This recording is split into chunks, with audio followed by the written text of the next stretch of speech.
what its domain is. And you're going to wish this was the function they gave you. So if I gave you this function,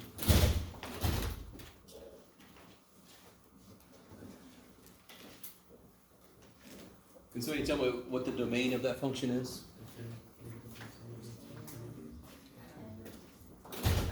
Nice quick way to say it is x can't be what? 0. Does 2x squared do shit to you? No, you don't give a shit about 2x squared because 2x squared is cool, right?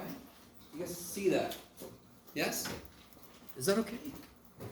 Screw you, Jeff.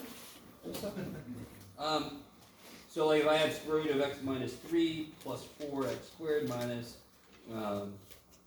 x over x squared plus 1, yeah. Is this guy cool everywhere? Yeah. Is this guy cool everywhere? Yes.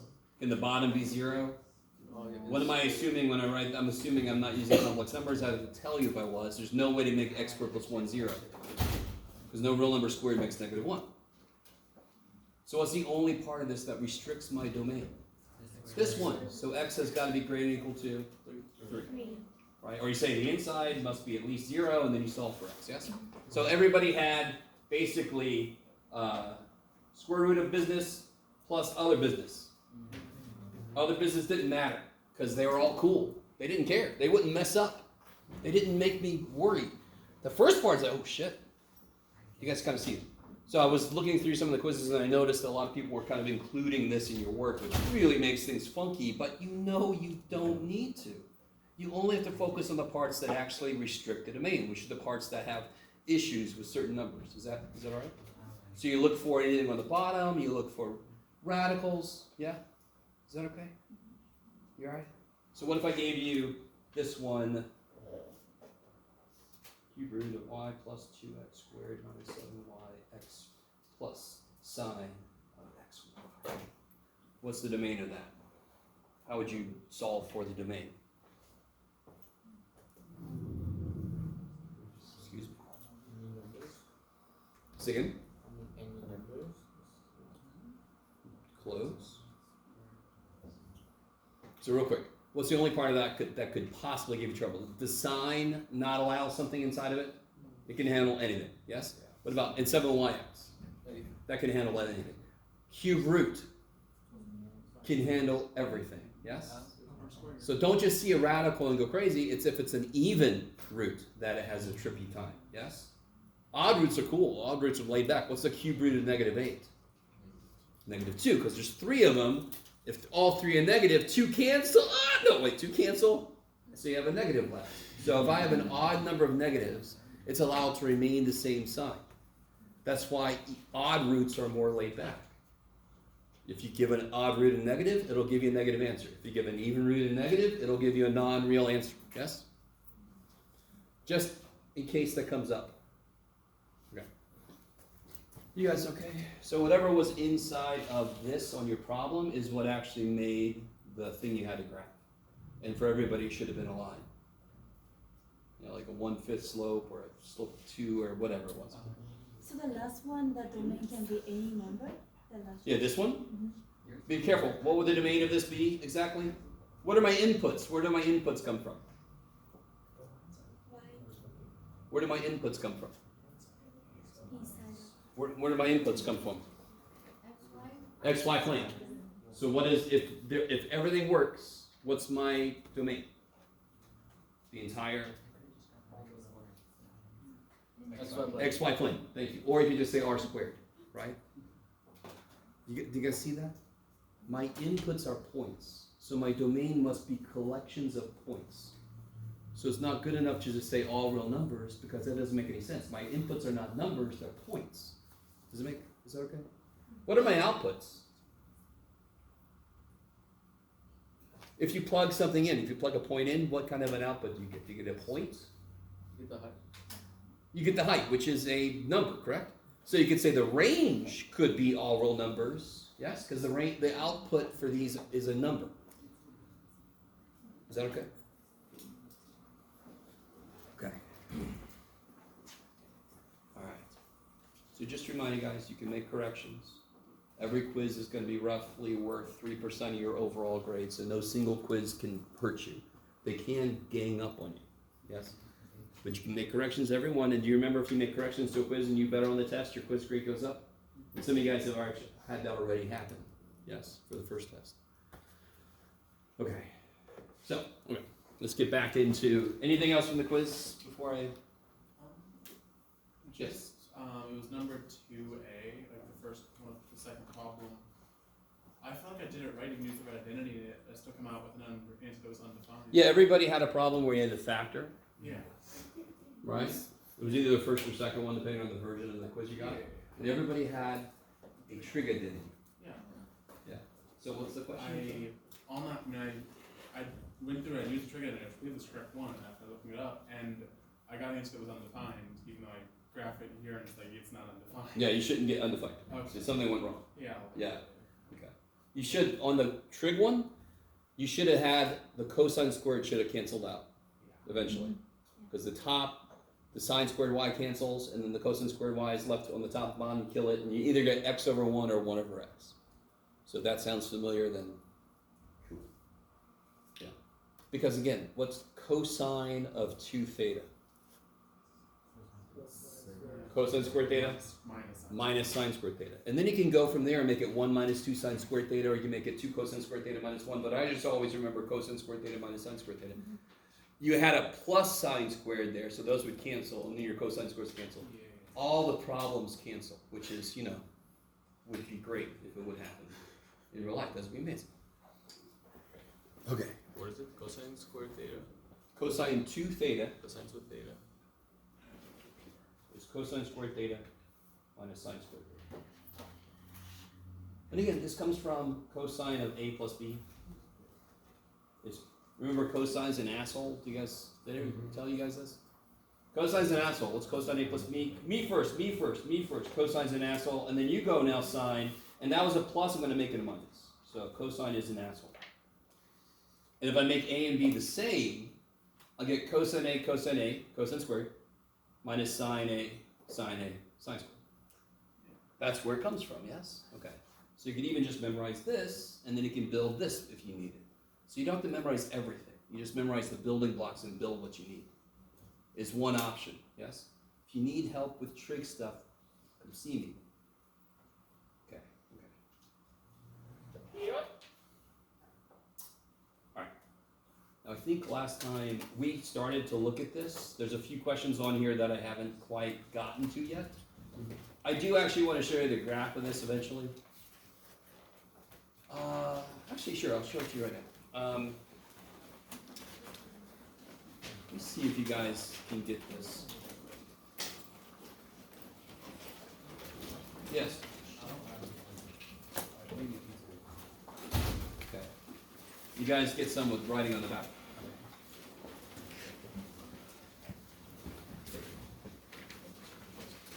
Hopefully everybody else has that. Okay.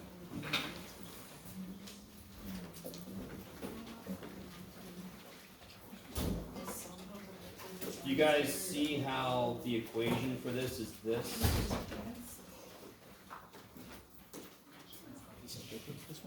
Oh, let's see if I have more. No, that's okay. I might have more. I'll take a picture from someone else. All right. No worries. Sorry about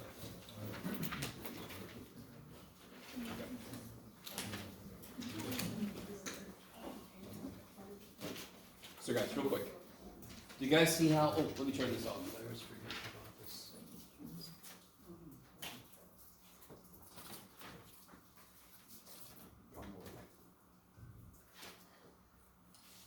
Very quickly. Do you all agree when z is 0, it's just a normal parabola? Yes? When z is -1, it goes down 1. So doesn't it make sense the equation is actually y equals x squared minus z? Okay. Do you remember also how we said the height is, it's getting lower up, so it's up here and then it goes in, yes? And then I almost went to the next room. Okay. So, let's see if I can do this real quick. This is for something else.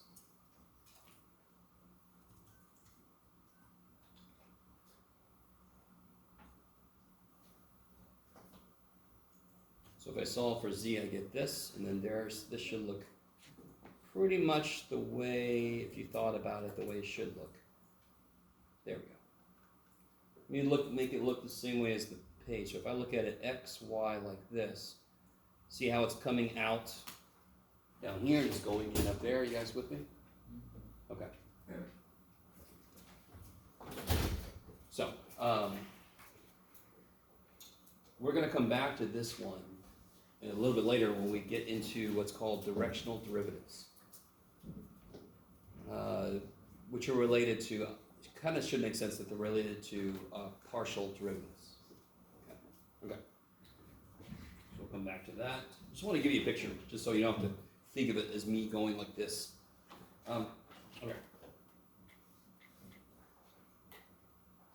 I think last time, did we make it, I think we get it to the idea of a tangent plane, if I remember correctly. And I believe we got to here. Oh, let me make it really efficient.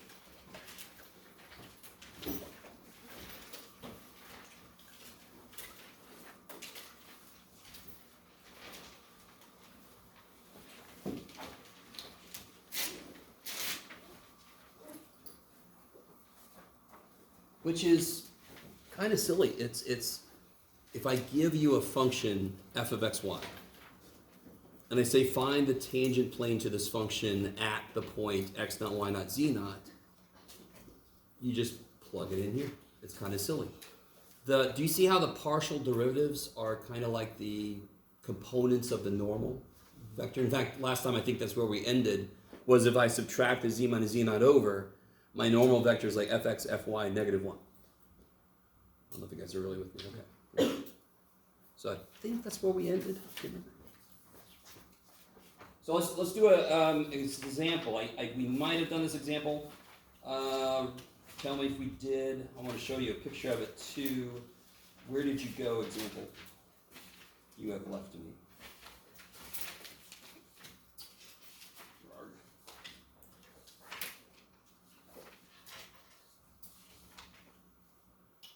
There's that. Here we go. Almost. Oh, here it is. Nope. I think we did. All right, that's where we ended up.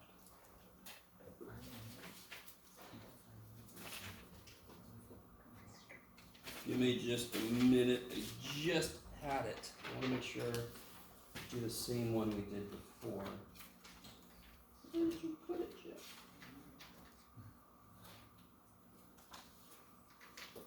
No, that's what you already. All right. Well, okay. Let me see if I remember what it was. I think it was x squared sine y. Does that look familiar to anybody? Oh, here it is. It's right here. All right. Sorry, I'm just going to live with that for a moment. Okay.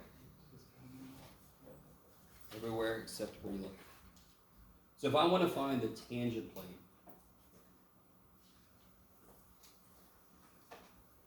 to f of x, y at the point 1 pi over 2, 1.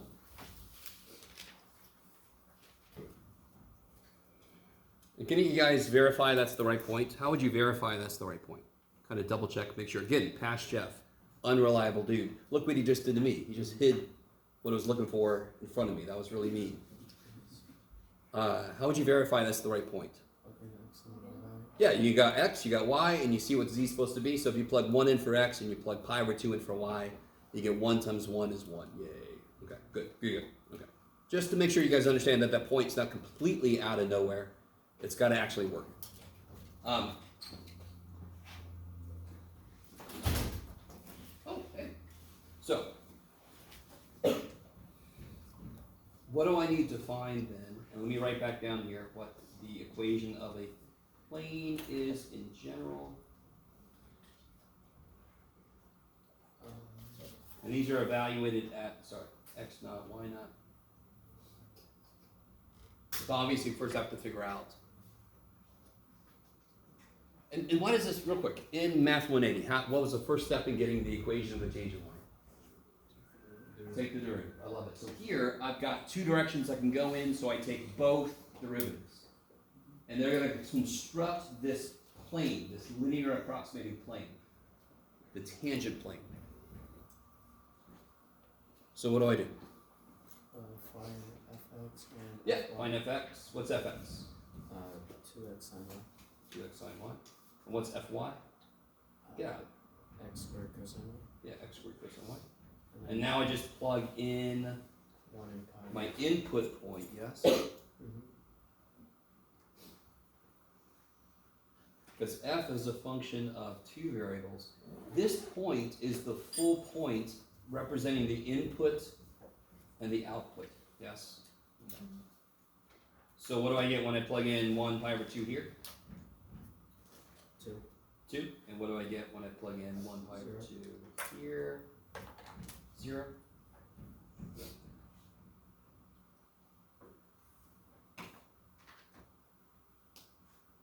And then if I put this in, my point is 1 pi over 2, 1. So I get z minus 1 equals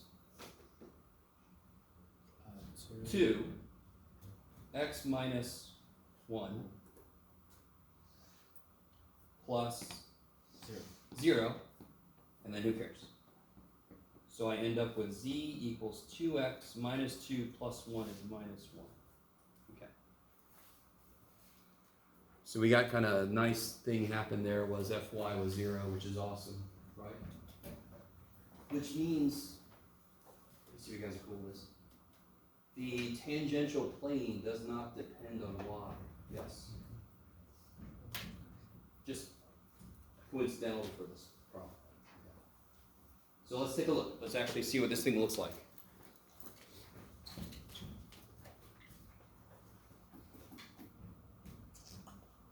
Where did I put it? There it is. So here's the graph of x squared sine y, and you kind of knew it was going to look a little bit trippy. If I look this way, that's kind of nifty. You got kind of like these double parabolas going on. It makes sense because sine y could be positive or negative, and x squared is fundamentally parabolic, yes? From this direction, it's a little bit hard to tell what's going on.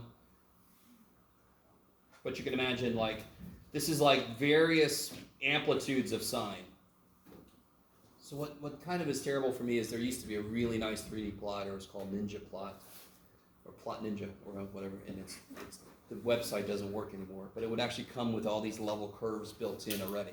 But we'll be okay. So I want to get to the input point, 1 pi over 2, yes? What's pi over 2 roughly? What's pi roughly? Don't say 3, less rough. 3.14, let's cut that in half. 1.57, I like it. So let's see if I can make this show up. All right, it's way up here. Hi, sorry. Now, that doesn't really show much, yes? Even before I have the grapher create the plane for us, can you see that the two vectors actually make the plane, yes? So I'm going to throw the plane in. I'm going to get the function to shit out the way. We don't need it anymore, sort of like in our way. If I rotate this, I can't see anything. So I'm going to make the function go away, and now I'm going to make the plane come in. And if I look at it in the xz plane, can anyone tell what this line's equation would be? And by the way, this is x equals 1, yes? So how much does it rise? 2. And how much does it run? 1. So isn't that 2x minus 1? And this is showing you that it's independent of y. Y just goes forever. Are you guys with me? So here I can see z equals 2x minus 1, and if I turn it, of course, then I see the plane, yes? I forgot how I make the plane bigger, but I think it's okay. It's just a little slice of a plane. It looks like a present. Yes? Okay. Do you guys see what I'm saying? Do you guys see that? Now if what I think is kind of cool is if I don't bring the function back in, you can see what's going on better. If I start to move around, my plane starts to move, yes? If I start to move around, my plane moves around. Of course it does. Because it's composed of, do you see how it kind of torques around? I said torque, not torque. Do you guys see what I'm saying? So everywhere, so let me bring the function back in. There's why, oh, there is a way to make this translucent. Here we go, this might be a little better. Not at all. Oh, there it is. Go away. Okay, the system is having trouble. I've asked it to do too much. Okay. No, it's dead. It's dead. Poor little guy. Yeah. You're asking too much. I've got real life lag happening. Okay. Okay. Okay. Okay, stop. Poor little guy. He's doing the best he can. Yeah, okay, I'm gonna go more. So if I moved it around, you can see how the plane kind of hugs the surface as you move around. Exactly the same way that a tangent line, if you move the point of interest around, it'll kind of move along the curve. This has, all kinds of directions it can go, but it's gonna twerk around. I can't get away from the word.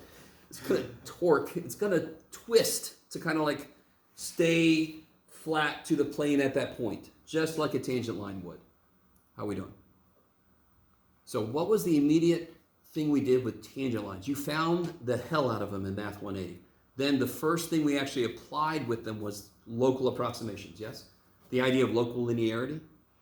If you have a well-behaved function, meaning it's continuous and differentiable, if you zoom in on it, eventually it becomes flat, like the surface of the Earth. Yeah. Yes? And I didn't just say that the Earth is flat, just to let you know.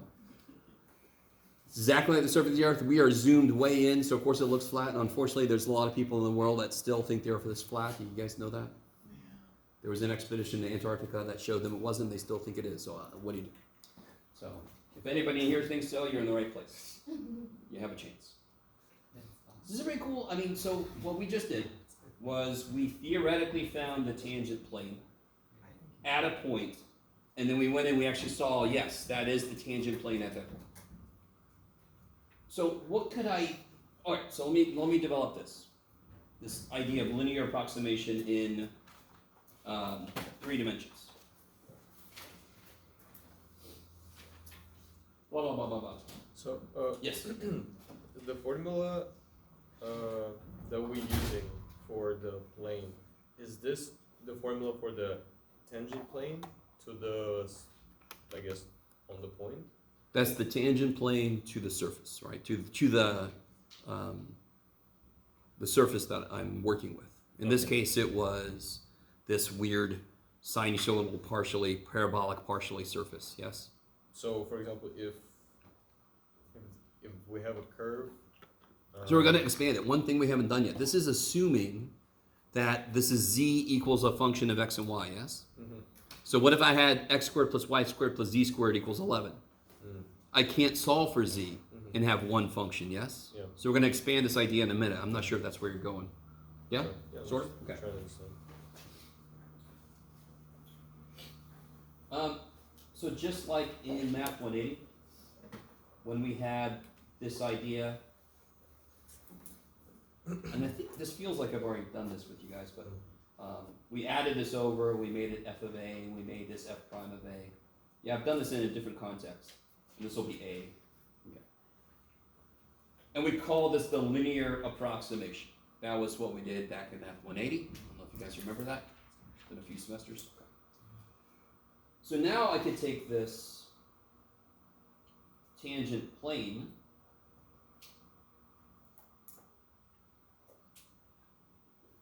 by the way, these are both at x naught, y naught, but I'm just for the sake of writing. And I could say that the linearization, what I'm going to do is I'm going to add this over. And let me go ahead and make this more official. The linearization would be, I'm going to put this at the end.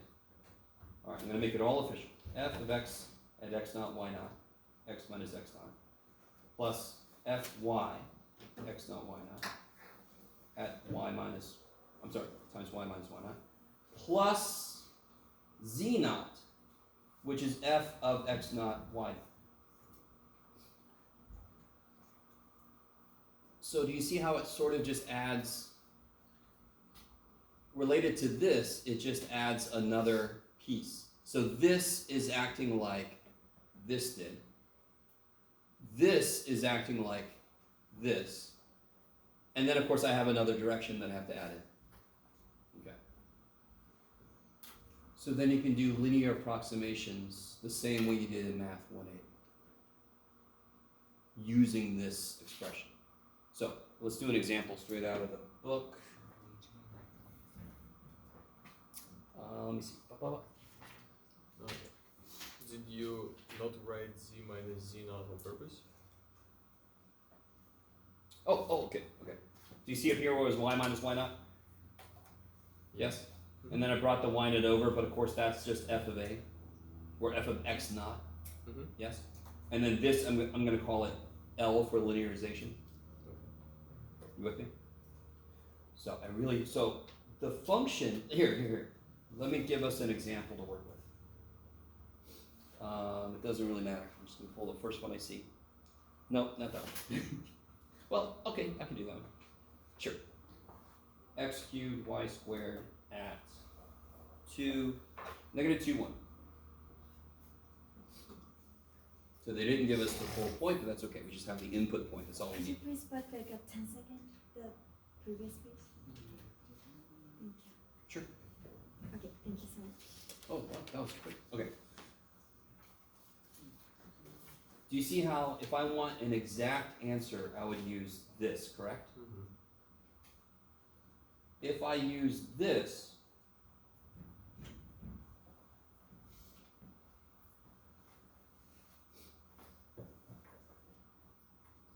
I'm going to get an approximate answer. Because I'm not going to actually put the whole point in. I'm going to put how far away it is from what I'm actually dealing with. Just like we did with linear approximation back in Math 180. So, if I want to develop, so just like we did here, where I said, okay, this I'm going to replace with L for linearization. So I remember that's an approximation. That's a linear approximation. So here I'm going to replace this with L. I'm going to add that over.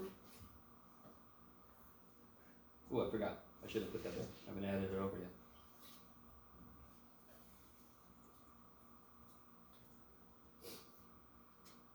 So in order to build, this is just like finding a tangent line in Math 180. I just have one more direction that I have to deal with. Yes? So what you're replacing the z with the L just because, but for the z naught, how do you turn the point into the function? How do I get z naught? Just some I stuff. plug in x naught, y naught into the function, Yeah, correct? some So what you would say z naught equals f of x naught, y naught? Yeah. Okay, good. So all I did was At z some naught is specific- f of x naught, y naught. Okay. Oh, okay. That's it. Yeah, okay. And then, so real quick, can you guys take this and figure out fx and fy? That's the first thing we need. I want to make sure that they don't.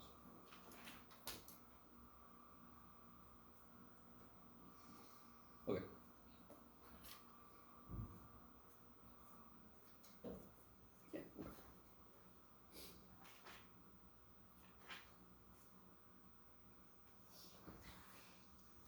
What are we doing? Just find fx and fy. Okay. Can somebody point out to me where f of xy is? What's f of xy? For this problem, what is f of xy? ZX squared y. Well, no, that's fx. What's f of xy? X cubed y squared. So, if I tell you y equals 4x plus 7, what's f of x? 4x plus 7, right? So f of x, so when you're doing algebra and you first learn about function notation, what does f of x take the place of? Y. So what does f of x, y take the place of here? Same idea, yes? Okay.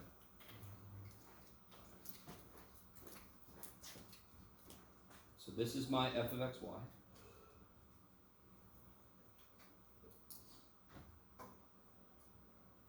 Good. So So what is fx? 3x squared y squared. Good. And what is fy? 2x cubed. Yeah, 2x cubed y. So what is fx at negative 2, 1?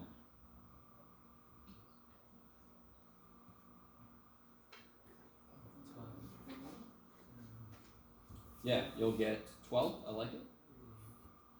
And what is fy at negative 2, 1? Negative 16. Is everybody with that? Fundamentally, those are kind of like my two m's, yes? So now I have two m's because I don't just have one direction that can go in. I have fundamentally two. And then, of course, today we're going to talk about what if I go at the diagonal. I can go at a diagonal also. Oh, yeah. Okay. So now let's put together my linear approximation. What is f of x not y now? We haven't done that yet. What is f of negative 2, 1?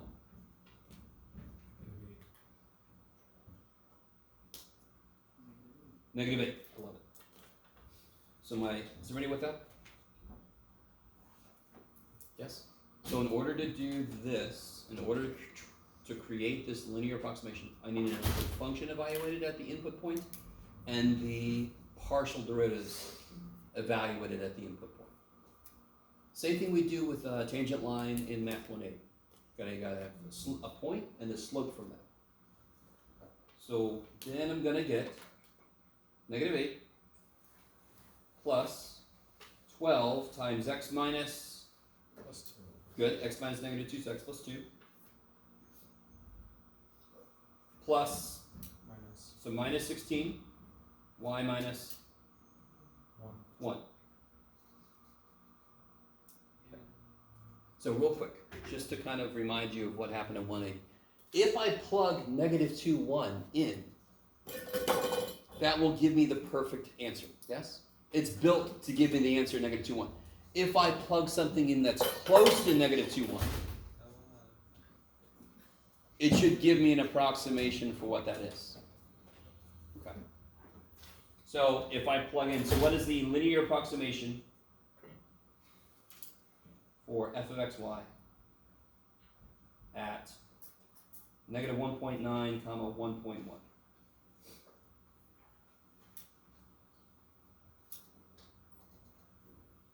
So it's I need you to see how it's almost too nice to believe. All the work we just did, pretty straightforward. Side of the room savage. And I'm on the side of the room, so I can talk about this. We're all having issues over here. The work that went into creating this, not difficult. It's adding one term onto stuff you did back in 180, right? Because I have one extra direction I can go in. Yes? And now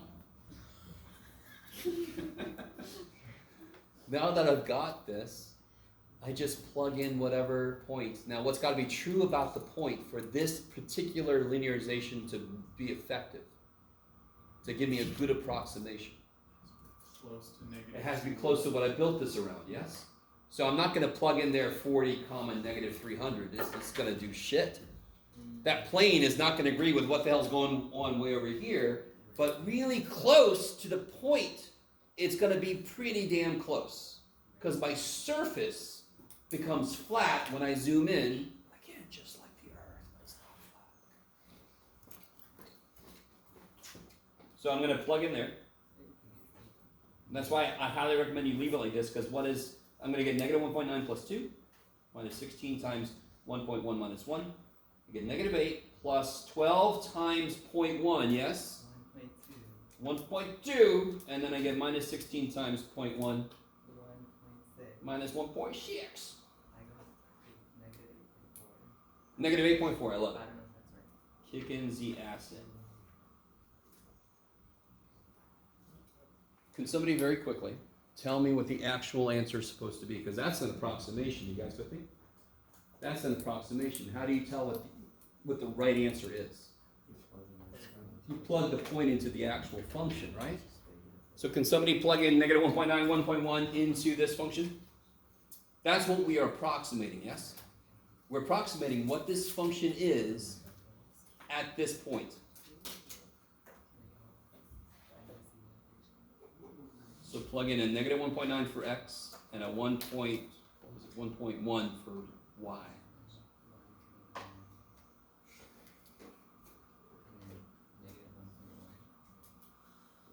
Well, positive 1.1, you're squaring it, so it almost doesn't matter.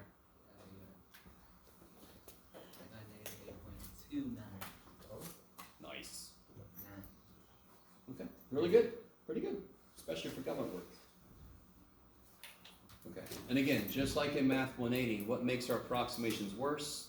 The less well-behaved my function is, for example, yes? And of course, the further we get away from the point that we built it around. Okay. All right.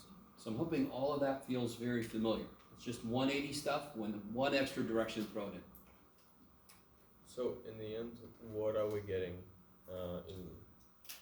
So We're getting the z, Yes. and it helps us to. If we go back, I understand the x naught and or y naught is the point where the curve starts, but what's the z? It's the point that it ends, or we're viewing. X naught, Y naught, Z naught is the point that I want my plane to sit at. What about It's the point my plane is tangent at. okay? What about x y z then? X, Y, Z is just whatever point. And what do we do? Defining those 2 points. So we have x y z, and then we have x naught, y naught, z naught. All right, so I have to build an approximation around some point. Mm-hmm. Yes? Then, and why am I building an approximation? Which I thought was what you're asking. Because I'd much rather solve the equation down here. Yes? Now this equation really, that function was not that bad. You guys agree with me? You can cube something, you can square something, not that big of a deal. But you can imagine an equation that's the cube root of the sine of x minus natural log of y plus something, right? If you follow the process, you will end up with an equation that looks fundamentally like this. It's linear in x and y. So if all I need are approximations, then that's what I'm going to use. Now, you guys have gone through 280. If you haven't, no tell. So you guys know where linear approximation leads. It leads to Taylor series. Because Taylor series said, oh, that's nice, you got your first derivative, but I'm going to make it perfect. So I'm going to go out to infinity. And you're like, okay, Taylor series. But there's a lot of shit you could not do without Taylor series. If you took Diffie-Q, you would see that there's answers to differential equations that can only be written as a series. There's no function equivalent for them. They're just series. Some of them we gave function names to, but they're based on series. I don't know if you guys are with me. You guys remember that? Anybody take Diffie-Q? Diffie-Q people? Just me? Fine. Okay. You remember 280 series? There's an actual reason for them, and hopefully you saw some in 280 when he did that. Okay. All right. Moving on.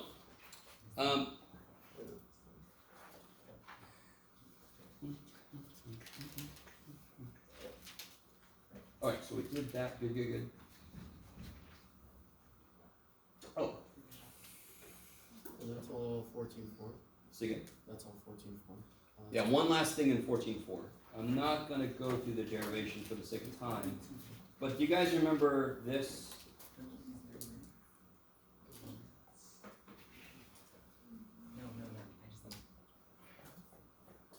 Yes? This was something called the total differential. In fact, this is basically what you use when you do u sub. That's why it's du equals something dx, yes, because we kind of like multiply the dx up. So if I want to get a total differential in more than just 2 dimensions, this would be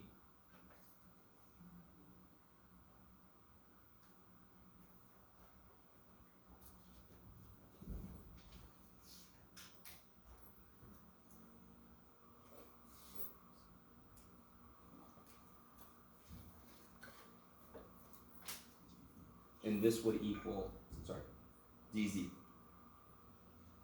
So it's kind of like putting together the two parts of dz. There's a part of dz that lies in the x direction, a part of dz that lies in the y direction.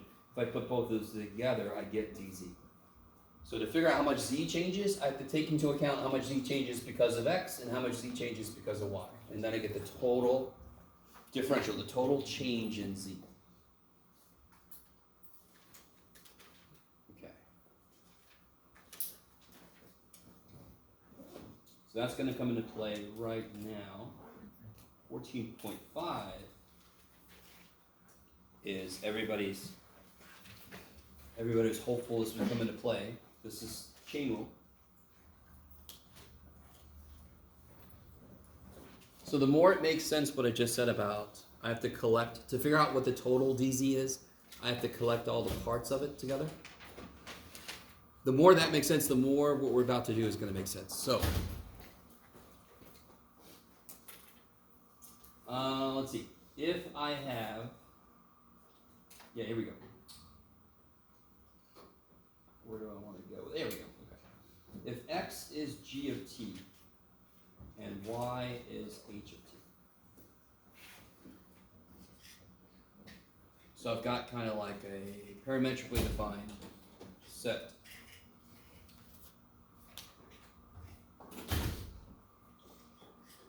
Then I've got dz dt is partial of f with respect to x dx dt plus partial of f with respect to y dy dt, which is fundamentally what we just set up here. But now I'm doing it with respect to t, because now I have it defined parametrically. So I really want this to make sense. If I want to, and by the way, let me put up here, z is f of x, y. Yes? That's kind of like always in the background. So if I want to get the complete change in z as t changes, I have to get the part that's because of x, and I have to get the part that's because of y. So this is really just chain rule kind of doubled, which makes sense because now I have two input variables. So just remind you what chain rule looked like formally back in the day. If I had Derivative of the outside times derivative of the inside. yeah, if I have, how do I want to put this? F of g of x prime, that would be the derivative of f with respect to g times the derivative of g with respect to x, if I want to write it kind of loosely. So this is like Jacob was just saying, this is the derivative of the outside with respect to the inside function. So this is holding the inside constant for a minute, and then the inside gets a term. Yes? Do you see the comparison here? What's inside of x is t, yes? So I have to take the derivative with respect to x, kind of leaving that constant, and then the inside function gets a term. I take the derivative of the inside function with respect to t. But of course, I don't just have one direction to go in, I've got two. So it's got the same format for the same reason. Okay. What if, okay, here we go. What if x was a function of two variables and y was a function of two variables?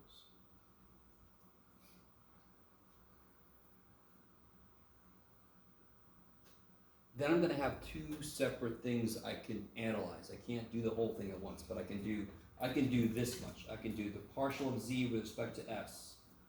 Now let me see if you guys are cool with this. What is s making change directly? Is that the T at the end? That is a t at the end, yes.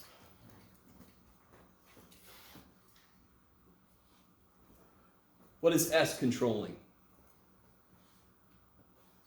So let me put this down here. This is always in the background, guys. It's just my fault. This guy is always in the background here, yes? Oh. Okay. So x and y are controlling z. Is that cool? X and y directly control z. What controls x? What is x a function of? G and S and T. It's a function of s and t, yes? You guys with me? And then y is also a function of s and t.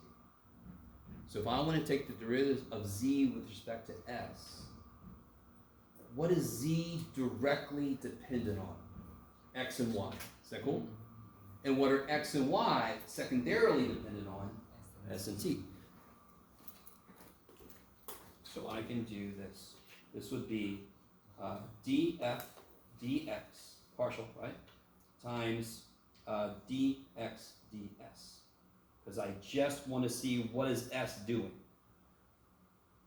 So I want to see how much does s change x. Now listen, if s changes x, doesn't x then have to change my output? So that's what this is really saying. I've got to take both into account. If s changes, x changes. But if x changes, f changes. That's really all that's saying. Every time you see that little packet, this little chain rule piece, it's got to take into account both things. Plus, what's the other way? What's the other thing f depends on? Y. So df dy times dy ds. So what is the other thing I could do here then that's going to look very similar? dz dt.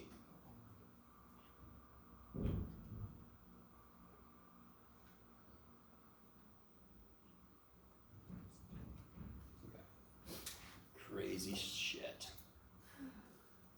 Yes, sir? I see. Okay, good. Yes. Are S and T in this instance just variables? Totally. Cool. You guys remember parametric equations? You guys remember parametric equations? When I taught parametric equations, I always bring in an Etch-a-Sketch. Do you guys know what an Etch-a-Sketch is? You turn the little knobs, and this little thing makes a little line, and I'm really good at making stairs. Okay. So I always talk about the fact that when you turn the knobs, you are changing the X and Y point on the screen. I'm T. In that case, I'm T. I don't show up on the screen, but I'm controlling the parts that go into the screen. Does that make sense? Yeah. That's basically parametric. So here, S and T are controlling X and Y that are then controlling Z. Right?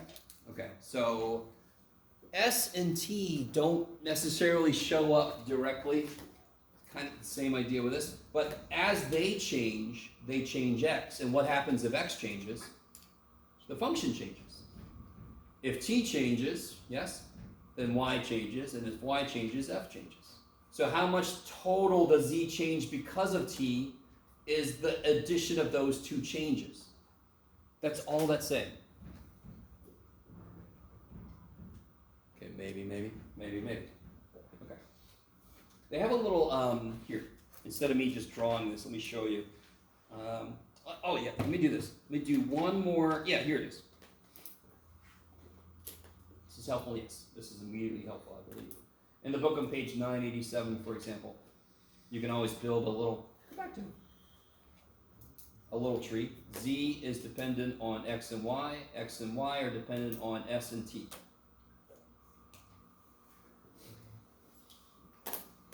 So if I want dz dt, I'd have to get all the stuff related to T put together. So if you wanted to, you could do a little tree like this. Okay.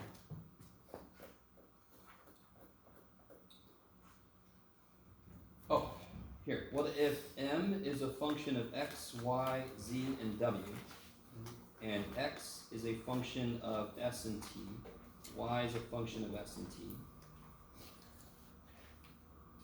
Z is a function of S and T, and W is a function of S and T. Oh, sorry. So you can hear all my words there. And I want to know, have you ever seen the ring? No. I want to know what is d, the partial of W with respect to S. I'm going to try to show you don't need this tree. What directly affects, sorry, not the partial of W, look at that. The partial of, yeah, partial of M. That's my main dude. Partial of M with respect to S. What directly affects M? X, Y, Z, W. And then you have the effect S has on all those parts. Yeah. So let me see if I can make this make sense. So real quick, let's write it like this. So dmds would be dmdx, leave some room, plus dmdy, leave some room, plus dmdz, leave some room, plus dmdw, leave non-existent room. Yes? Are those still D's or partial D's? Partial d's. Okay. Yes. Why do they have to be partial d's? Because m is dependent on more than one variable.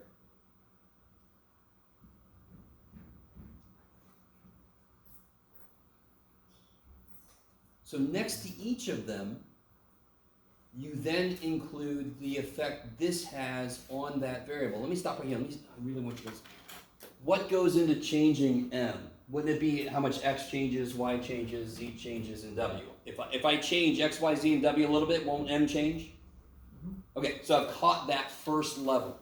There's a second level though, because what's actually controlling x, y, z, and w is s and t, and this question specifically says, I just want to tease out the effect changing s. I'm going to hold t constant, yes?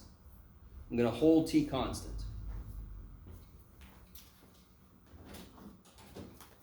So what is actually going to change m is kind of like how much x is changed by s. Every single one of these, the devil inside, no, every single one of these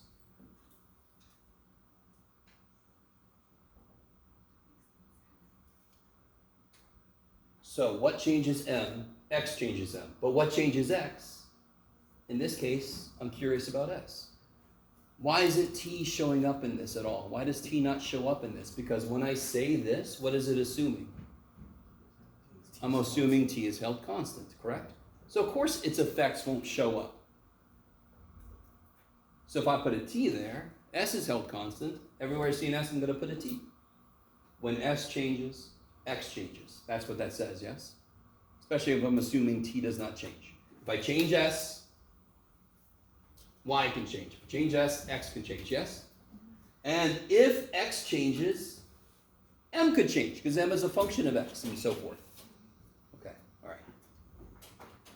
That's all I'm going to say. It's not a huge thing. You can go back as you're doing the homework. It just literally becomes a plug and chug. They're going to give you, for example, did I have an, I think I have an example. Yeah, let's do, I thought I had one example. Oh, well, do that.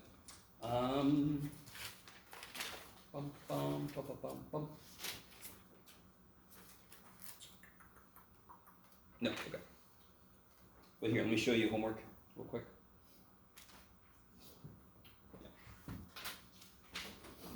See here? Number 11, for example. They give you z, which of course is f of x, y. They tell you what x is, they tell you what y is, and they want you to find dz, ds. So it literally becomes, right, dz, ds, right, all the parts to it. Every part tells you what you need to figure out. So let's do this first one very quickly. Let's see.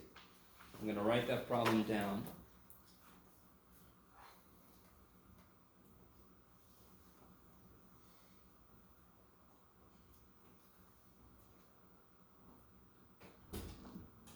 All right, x equals 2y equals st squared, and they want me to figure out, let's just figure out dz ds.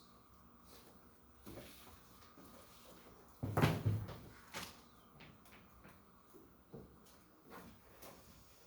Got to take the book away because you're not used to being able to read what you're looking at. So here we go. So how do I build dz ds? This would be df df dx. times dx dx. Good, right. I mean, let that make sense. F immediately changes because x changes, but why would x change? Because s would change. And here I'm assuming that t is constant, so t doesn't even get a chance to change. Plus df dy, dy d s. You make like there. So now you know exactly what to focus on.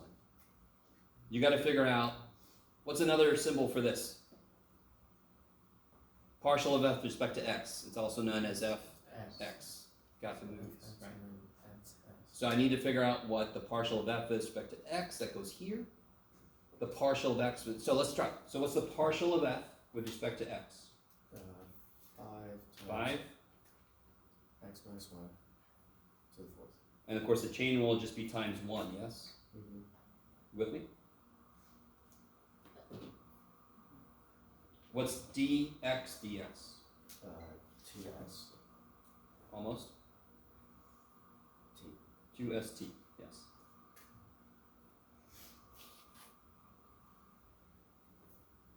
You guys see that?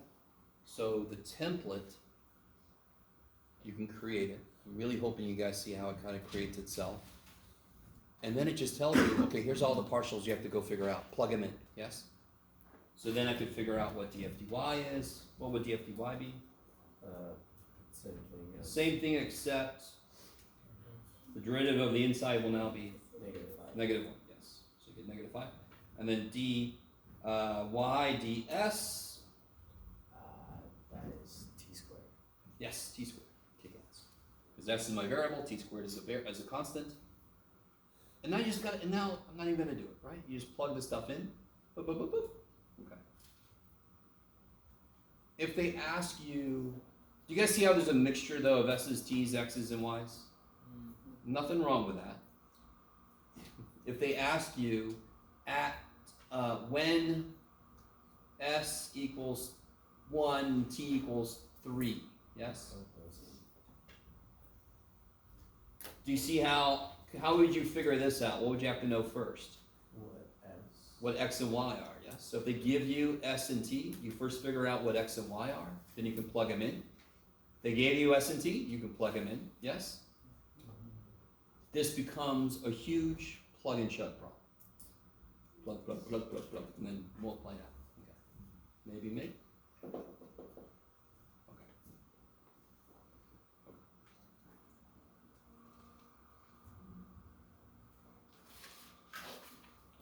Just because I want to. What time we got? So low time. I love it. Yeah. All right. Just to kind of show you where you are in the world mathematically at this moment. This equation here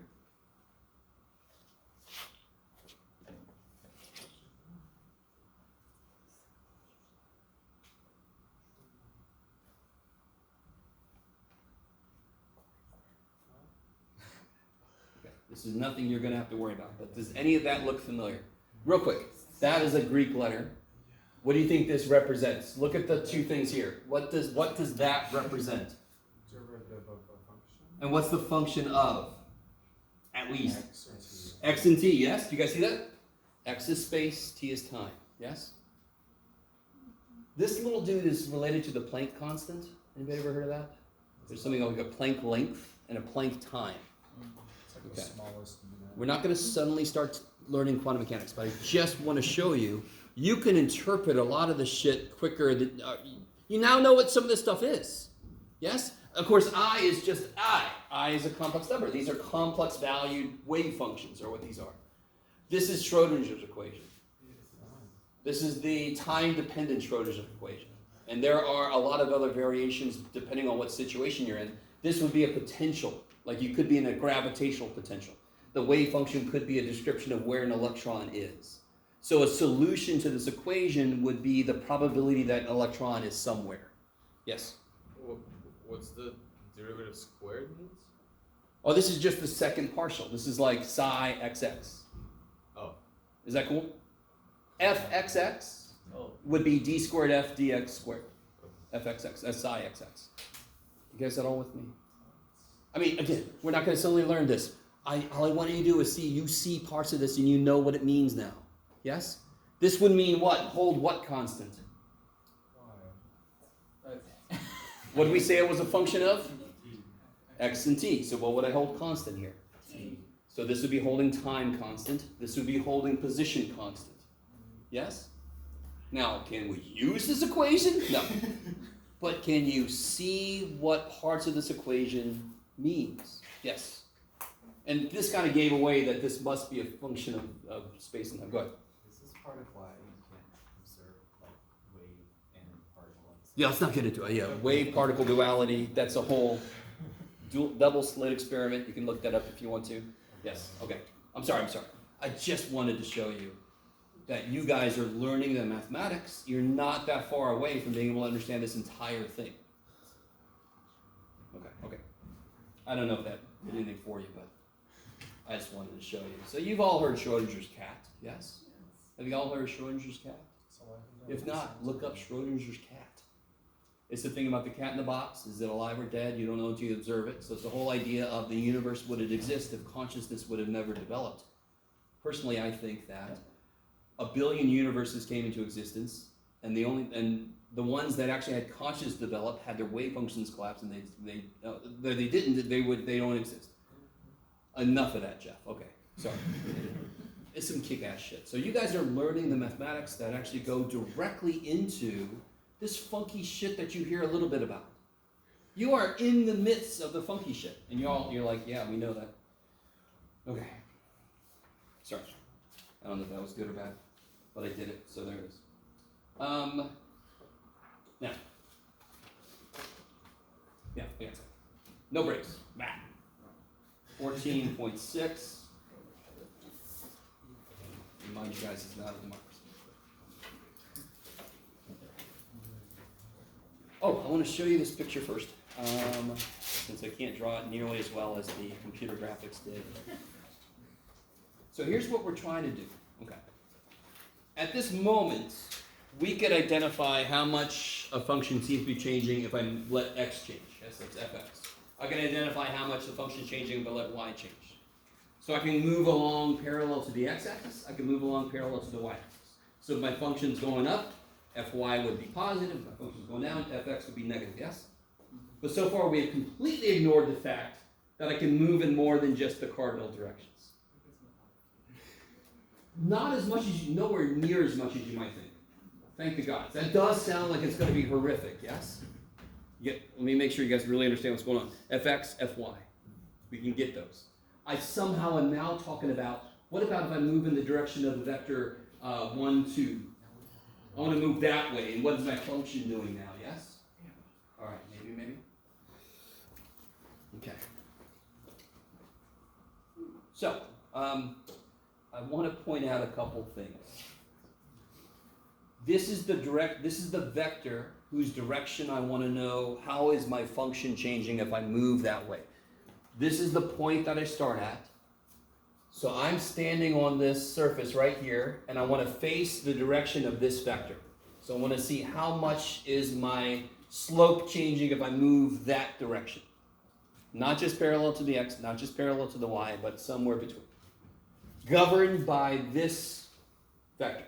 That's the direction I want to move in. You guys with me? So far, we've only been moving in the direction of 1, 0 and 0, 1. Is that cool for me to say? You guys with me?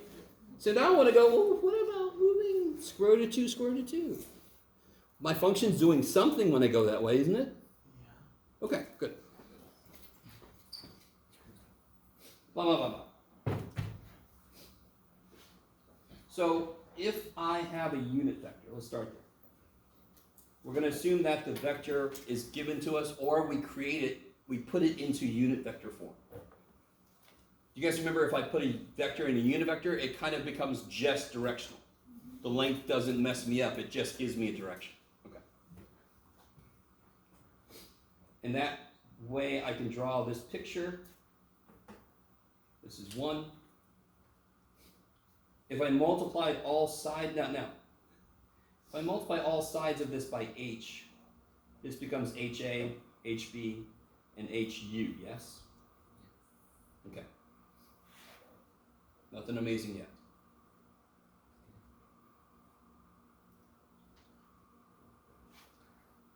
So in the picture, we want to start at P, and we want to move to Q.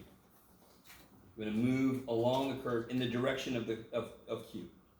So in here, they put the shadow of what's going on. H is the actual distance all the way to Q. You guys, I don't know if you guys can see that. If you have your book, it'd be awesome. h is the actual distance from this point to Q. Yes? Not the actual distance, but like the shadow distance, yeah. How much my inputs are changing as I go there. Okay. So it's kind of like only considering the lateral motion, not the up and down, not the elevation change.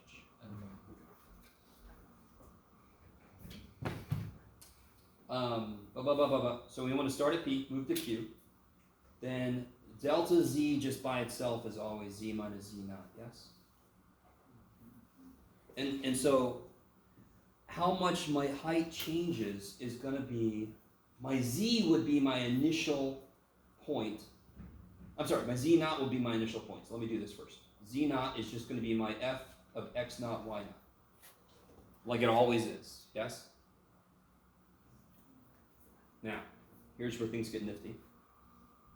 This is lying in the XY plane. This is the shadow of P. This is the shadow of Q. If I want to go from P to Q, how much does my X's change? And again, just to kind of remind you, this is parallel to the X-axis, yes? Remember when we do that, we put our X this way and our Y that way, is that cool? Okay, so how much does my X change? It increases by HA, is that cool? And how much does my Y, let me put X naught. So it starts at X naught, then it increases. Now, do you see the components that are going into this? Isn't this building up to a derivative? Isn't this looking like the limit definition, which you're not going to have to do yourself, but we're going to use to prove some shit? Okay. I really want this to make sense. That's what I always want. If I start here, I'm at X naught, Y naught, Z naught. If I move to here, my X is changed by this much, and my Y is changed by this much. Okay. So when I get to Q, what is its actual Z value? F of new position on X, new position on Y, yes? So that's the new Z, that's the old Z, that's why it's delta Z. Okay, I like it. Cool, cool, cool. Now if I take delta Z over H,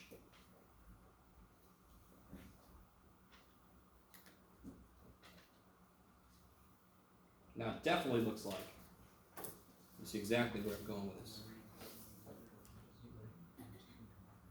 Now we're going to do something kind of weird, because how much can we do with that? Not much. So we're going to do this. I'm going to define this to be what I want it to be. This is the directional derivative in the direction of the u vector calculated at X naught, Y naught. And that, I'm sorry, this isn't it. It would be the limit as H goes to 0 of this. Is that cool? So that's kind of like defining the derivative in general like we did in Math 180. So real quick, I want the derivative at that point P. And I'm looking in the direction of what would get me to the point Q. You with me? So in Math 180, what did we do? We always needed 2 points. So we said, all right, here's 2 points. I can see the slope. And I'm just going to let this get really close. And that's the whole idea of limit. Yes? That's all we're doing here is, all right, everything we just did, back it up, back it up, back it up, back it up. So I get a slope at that point. Just like Math 180. Except now it's not just f of x plus h. It's f of x naught plus h, a plus, and y naught plus a, blah, blah. Because now I got to go in different directions. Okay, maybe. And the a and the b are the parts of 1. In 2 dimensions, it's easy. I just go 1. But here I've got to go a and b, which are parts of the unit vector that I'm actually traveling. Yes? And that's why those are in there. Okay. I like it. Now we're going to do something that sounds like fundamental theorem of calculus. All your favorites are coming in. So everybody got that? I'm sorry. I took that away a little quick. So everybody got that? So the limit of this is what we want. We want this. Yes? What is this called? Oh, the directional derivative in the direction of the unit vector u. Okay. Let me see. Did I leave out? Yes, I did. Of course I did. I don't know why I left that out. There. Directional derivative in the direction of u of f of x naught 1. So I can kind of do this for short, and this is the point that I would plug in to figure out what that derivative is. Okay. So what we do now, by the way, this is all derivation, yes? So just bear with me. Here we go. This is all derivation, but I really want this to make sense just because. I'm going to define g of h to be this.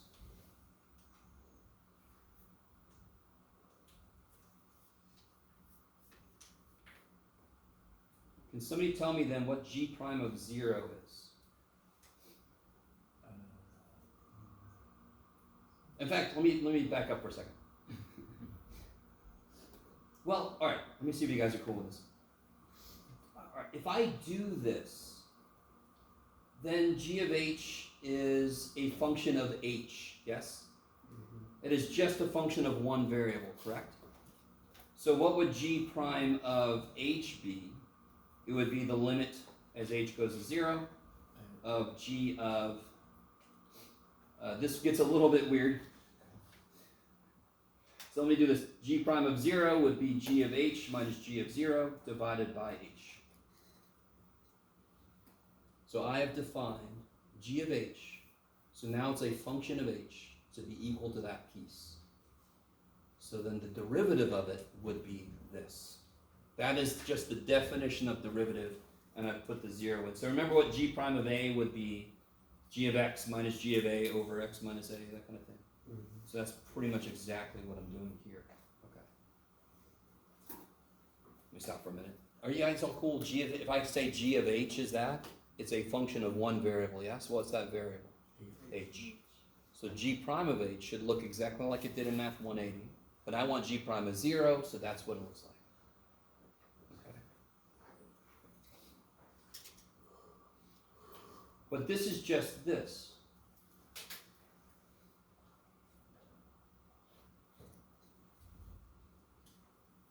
Because what was this? Wasn't this? Yes?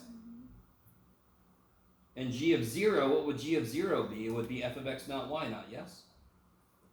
G of 0 would be h of 0. You guys with me? I don't blame you if you're not 100% with me. But. And this is this. Duff.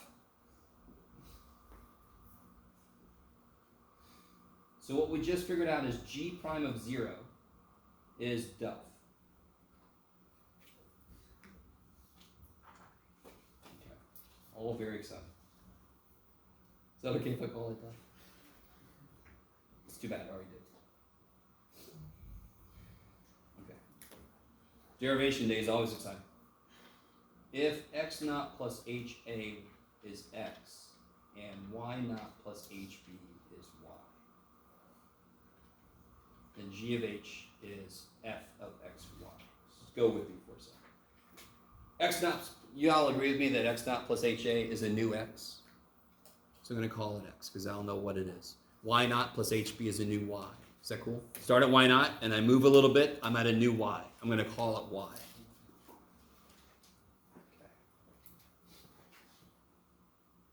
Okay.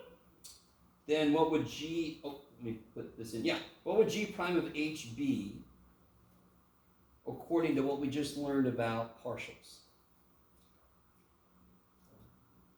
Is x a function of h?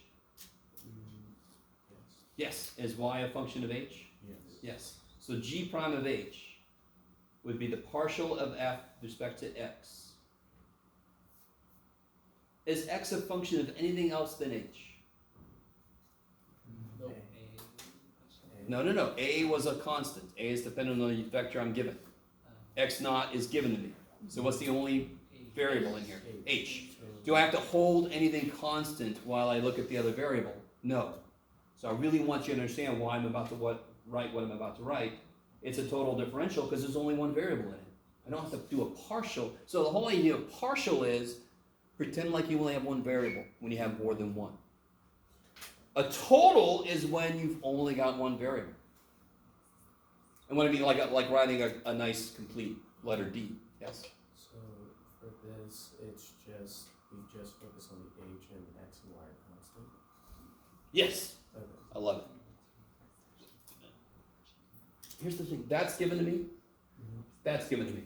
Yeah. A is a part of the unit vector that I'm given, right? The direction I'm facing. Yeah. So this is only a function of h. H is the only thing that can change. Yes. For the dy dh, is it a partial or full? Oh, this is x. Sorry. Kind of makes sense. It's full. It's full because x has only got one variable in it. So I don't have to write it as a partial. And we're not done yet, yes? Plus, partial of f with respect to y times dy dh. Kind of just the channel that we did in 14.5. Yes. The first chain rule that we did before we got into multivariable stuff. The second variable was multivariable. Yes. Would it be fun to just write this as, you know, g prime of h is equal to fx dx dh and We're about fy, to. because it's That's just such a great idea. Let's do it. my What is is- partial of f with respect to x? It's fx. Yes. Yes. What is dx dh? Just tell me. Just look at it. What is when you take the derivative of this with respect to h? What do you get? X8. A. X naught is a constant. Yes. So what's the partial of x? I'm sorry. What's the derivative of x with respect to h? Freaking a. What's the derivative of y of f with respect to y? Sorry. Derivative of y with respect to h. B. So just to put this a little bit more succinctly, this is fx xy, a plus fy xy, b. Okay. And just to remind you guys, this is the derivation. Yes? This is not what you're going to have to do. This is the derivation. This is insanity. But we're getting to the actual thing we're going to use. And it's going to be silly nice, and you're going to say, why didn't you just tell us that? And it's because I'm me, and I can't help but show you this shit. Okay. You have to see where things come from. Where are you at, Jeff? Oh, there you are. Has everybody got this? You guys okay out there? Okay.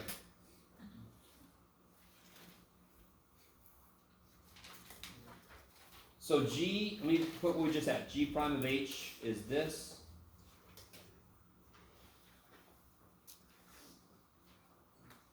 Yes? Sorry? So G prime of 0 would just be this. Let me see if you guys are cool with this.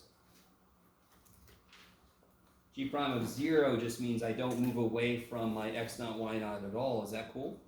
Remember x was x naught plus HA? So if I put a 0 in for h, isn't that just x naught now? You know, like, just keep going, man. Okay. Damn it. I want you guys with me. We're getting to the... And does anyone remember what we identified way a long time ago, what G prime of 0 actually was? G of H. Here, let me show you. G of H minus G of 0 over H. G prime of 0, where'd it go? Darn it. Here we go. G prime of 0 is Duff. Yay! I think that's what you guys are saying. So this is the directional derivative in the direction of u of f at x naught, y naught is equal to the partial at there, a plus the partial there. Now, real quick, does anyone see how this looks like? Oh boy, oh boy, oh boy. Does anyone see how this looks like a dot product?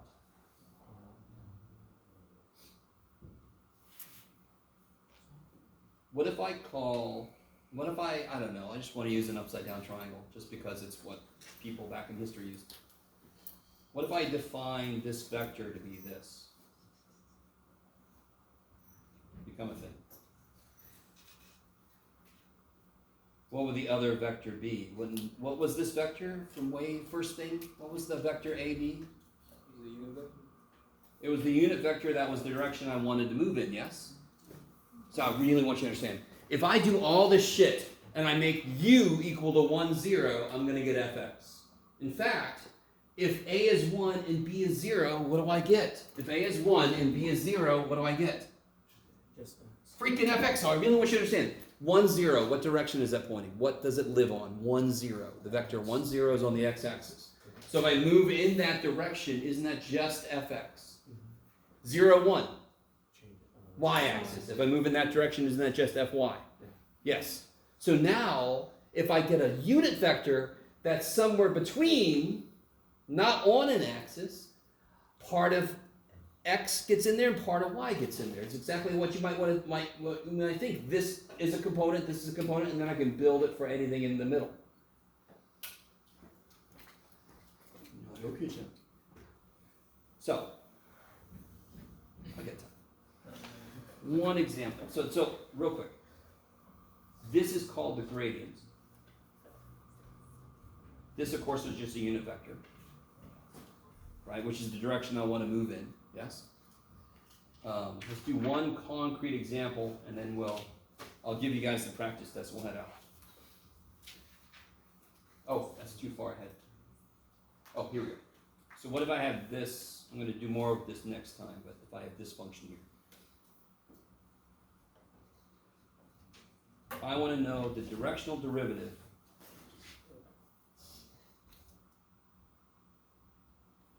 of f of x, y, in the direction of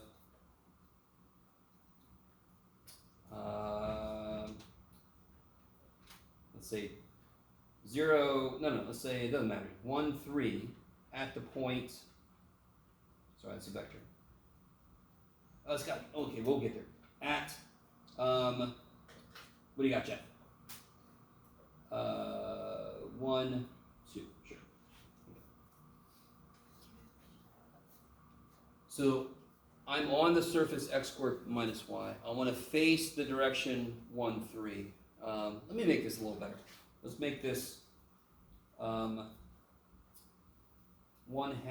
square root of 3 over 2, just to get to the chase. Because what's got to be true about the u, the vector? Unit vector. If it isn't, I have to divide by its length, but just to get there, I want to just go ahead. Is that cool? Is that a unit vector? Yes. Because it lives on the unit circle? Yes? So, directional derivative. The gradient is just a vector where you have the partial with x and the partial with y. So what is the partial with x? 2x. What's the partial with y? -1. So what's the gradient vector of f? That would be 2x, -1. Done. Yes, that's the gradient. Yes? Good God, Jeff, you spoke a lot just to get there. Now, that gradient, I could use it to find the directional derivative in any direction from any point. So I want to find the derivative, the directional derivative, along this unit vector at the point 1, 2, yes? And that's going to be my gradient dotted with my vector, evaluated at 1, 2. So the first thing I could do is, was my gradient evaluated at 1, 2? Yeah, that would be 2, -1. And then I can dot that with 1/2 square root of 3 over 2. And that would tell me the slope, how quickly my height is changing if I move in the direction of 1/2 square root of 3 over 2. If I move in that direction, how much is my height changing? So I don't have to just move along the x direction. I don't have to just move along the y direction. And especially based on all the shit that I just threw at you, that's really, really straightforward. There's not a lot of work that goes into it. You guys can all do fx. You can all do fy. You could put them in a vector for some reason. You could dot it with another vector. So if I do that, what do I get? You get 1, right? Yeah, 1 Minus 3 over 2, which is whatever the hell it is, yes? That would be, if I step in that direction a little bit, my height's going to go down that much. That's the same thing slope always means. So fx meant, if I face along the x-axis, how much is my height changing? Yes? All this means is, you're not stuck to x and y. You can now face any direction you want to based on the unit vector you feed this thing. And it's actually much simpler than you might have thought. Now listen, the work that went into getting here was not simple. Yes? Of course not. It never is. But look at what we got.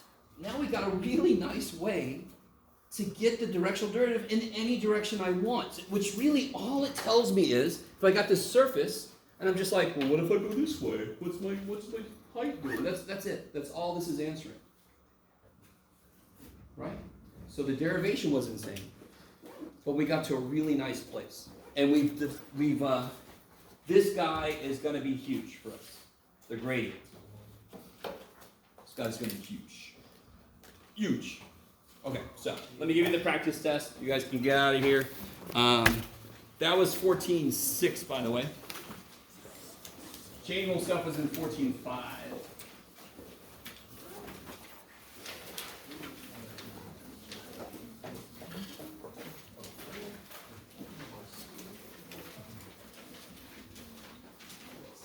Apparently I made some people rage quit. Maybe something else is going on. Other than that, teachers always leave it open.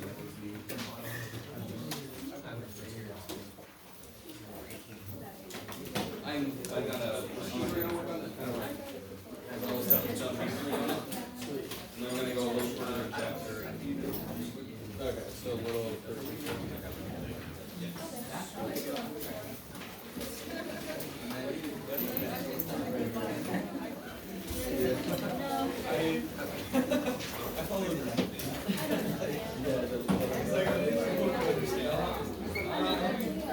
Oh, whose keys? Don't forget your keys. Please, dear God. Oh, good. Thank you, God. So, Jeff, you have Either. Not really.